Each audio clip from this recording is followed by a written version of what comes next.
novo. Isso na época também foi dolorido demais de ouvir.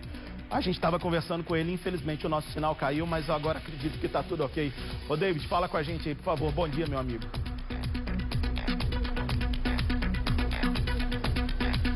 Verdade, Bruno. Bom dia para você mais uma vez. Esse crime, como você falou muito bem, chocou a Paraíba, porque a polícia descobriu, 45 dias depois, que na verdade o filho estava envolvido na morte do pai, o filho adotivo. Paulo Germano Teixeira de Carvalho, 67 anos, foi auditor fiscal, empresário. Tudo aconteceu em uma granja no dia 7 de julho do ano passado e tudo levava a crer, Bruno, que tinha sido um assalto. Porém, a polícia foi lá, investigou, o Ministério Público já ofereceu denúncia e hoje ele está na condição realmente de acusado. Tanto é que no próximo dia 30 vai acontecer a primeira audiência de instrução, que vai definir o desenrolar do processo. Se ele e os outros dois que também estão presos serão levados a júri popular, e a audiência de instrução é para ver como é que vai ficar a situação do julgamento, se serão julgados juntos, enfim, é um processo comum durante uma ação como essa. Eu estou ao lado da Paula, eu lembro que na época eu entrevistei ela no dia da prisão do irmão, e eu lembro de uma pergunta que eu fiz para você, Paula. Eu perguntei qual o sentimento. Você disse que não era raiva, que raiva você sentia de qualquer pessoa, era ódio. Hoje, Paula, isso mudou? Como é que você está? Bom dia. Bom dia. Não, nada mudou. O ódio continua. Eu nunca vou perdoar. Nunca. O que ele fez é imperdoável. Ele tirou a vida da única pessoa que ele tinha. Que daria a vida por ele, ele tirou a vida. Não tem perdão.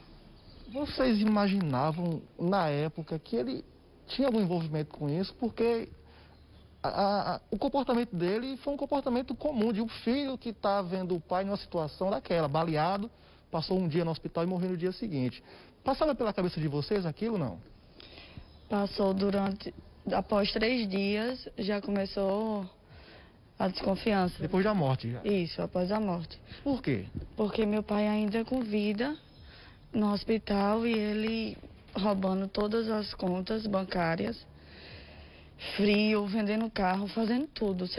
Ele quis, não sei, na cabeça dele ele quis ser o meu pai. Ele tomou conta de casa, vendeu carro, fez tudo. Meu pai ainda vivo, né, só fazia respirar e ele roubando todas as contas bancárias. Ele foi adotado com 10 dias de vida, inclusive recebeu o nome do pai. A relação dos dois era boa, a relação com você também era boa? Meu pai era louco por ele, louco.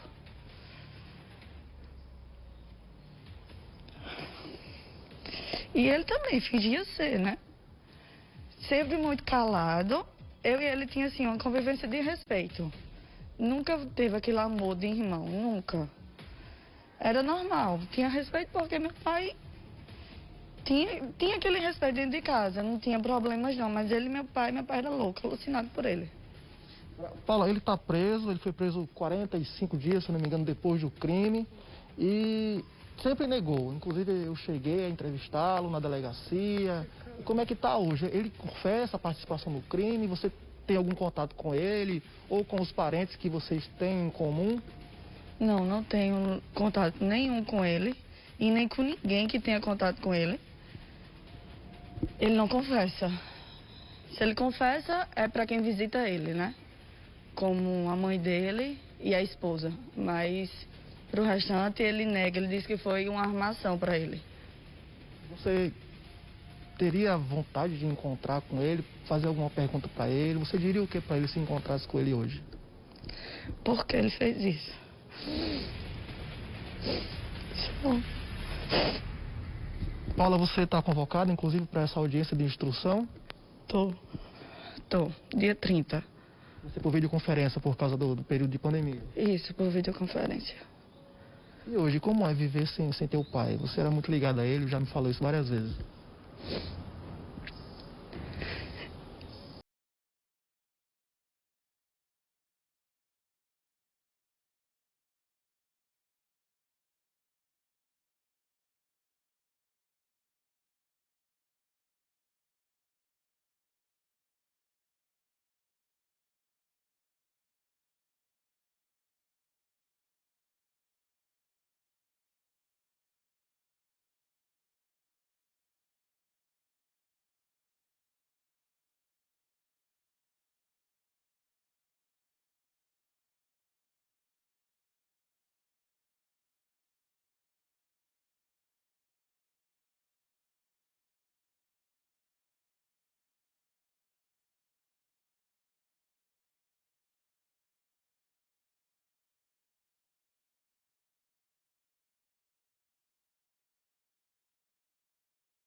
Carlos e também o Diego.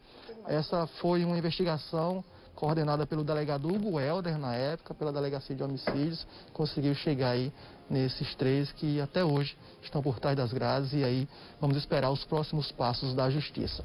Eu volto com você. Valeu, David, obrigado. Agradeço a toda a família aqui. Foram 2 reportagens para começar o Correio Manhã de hoje para testar a nossa capacidade de se emocionar, né? De se indignar. Eu acho que a ganância, a ingratidão são 2 dos piores sentimentos que um ser humano pode ter. Mesmo que esse plano maligno, esse plano horroroso que foi tramado tivesse dado certo, com que paz essa pessoa conseguiria colocar a cabeça no travesseiro, dormir sabendo que matou uma pessoa que o acolheu com 10 dias de vida, criou, como disse a irmã, com todo o carinho, com todo o luxo que podia ser dado. Que paz essa pessoa teria sabendo que causou tanto sofrimento às pessoas que foram criadas junto com ele, né? Então, assim, mesmo que tivesse dado certo, entre aspas, que paz essa pessoa teria. E não dá nem para condenar a irmã que diz que não consegue perdoar. Se a gente se colocar no lugar, quem conseguiria? Acho que o perdão tem que ser pedido a Deus. A gente aqui só pode e só quer que seja feita a justiça dos homens, porque perdão, numa situação como essa, se alguém matasse o meu pai também, principalmente se fosse alguém que tivesse sido criada junto comigo, com tudo que eu tive, com todo o carinho que eu recebi, eu acho que dificilmente, eu estou sendo muito sincero aqui, eu acho que eu sou altamente resiliente, acho mesmo, por tudo que eu já vivi na vida, mas nesse caso é muito difícil você dizer que eu perdoaria. É assim que eu penso, infelizmente. A gente volta a falar sobre esses 2 assuntos ainda hoje nessa edição do Correio Manhã. Deixa eu ver agora, por favor, imagens do Motolim.